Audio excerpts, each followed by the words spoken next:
Break के बाद एक बार फिर आपका स्वागत है। महा कवरेज जारी है बजट पर। कुछ ही देर में अरुण जेटली साहब संसद में बजट पेश करेंगे। क्या कुछ उम्मीदें लोगों ने लगाई हैं, लगातार हम आप तक पहुंचा रहे हैं। कितनी उम्मीदें वित्त मंत्री पूरी करेंगे, ये वित्त मंत्री जब बजट भाषण पढ़ना शुरू करेंगे तो सिलसिलेवार तरीके से साफ होता जाएगा। हमारे साथ इस वक्त गोपाल जी रायका जी जुड़े हुए हैं, जो कि सीनियर वीपी हैं पीएचडी चैम्बर से। गोपाल जी रायका जी, आपसे मैं जानना चाहूंगा कि सवाल यह है कि अभी इससे पहले जब हम चर्चा कर रहे थे तो आपके पीएचडी चैम्बर से ही हमारे साथ एसपी शर्मा साहब जुड़े थे। उन्होंने कहा कि वो मेक इन इंडिया को मूर्त रूप में देखना चाहते हैं, हकीकत की जमीन पर देखना चाहते हैं। इसके अलावा क्या कुछ उम्मीदें आप कर रहे हैं इस बार के बजट से? क्योंकि आम जनता को उम्मीदें तो बहुत हैं, लेकिन कितनी उम्मीदें वित्त मंत्री पूरी कर पाएंगे? क्योंकि पहले ही सरकार ये कह चुकी है कि वो बेहद दबाव में है फिजिकल डेफिसिट के।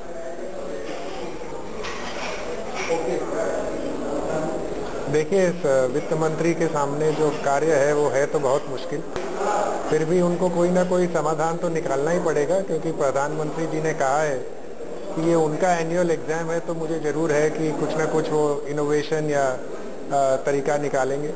देखिए, कोई भी विकसित देश जो होता है उसमें दो चीज़ बहुत क्लियर होती हैं, वो एक शिक्षित होता है और दूसरा स्वस्थ होता है। तो मुझे लगता है इस बार उनको जो है स्वास्थ्य और शिक्षा पर, इसमें स्किल डेवलपमेंट भी है, इस पर बहुत जोर देना होगा, अपना एलोकेशन बढ़ाना होगा। और इसके साथ साथ जो ग्रामीण विकास है, rural infrastructure, rural development, rural education, road, sports, वहाँ पर जो है उस पर बहुत इनको फोकस करना पड़ेगा। नहीं तो जो विकास दर की हम बात कर रहे हैं वो मुझे लगता है बहुत मुश्किल होगा। तो हम तो यही चाहेंगे कि ये दो एरिया में, शिक्षा और विकास, इस पे ये जोर दें, रूरल ग्रामीण विकास पे जोर दें। इससे जो एक हम डबल डिजिट ग्रोथ की बात कर रहे हैं वो एक संभावना बनेगी, क्योंकि जब तक रूरल इंडिया, जो कि बहुत बड़ा पोर्शन है इंडिया का, वो इसमें सम्मिलित नहीं होगा, ये ग्रोथ नहीं आएगा। बिल्कुल, चलिए लौटूंगा गोपाल जी आपके पास। हमारे साथ गोपाल केडिया भी इस वक्त जुड़े हुए हैं स्टूडियो में।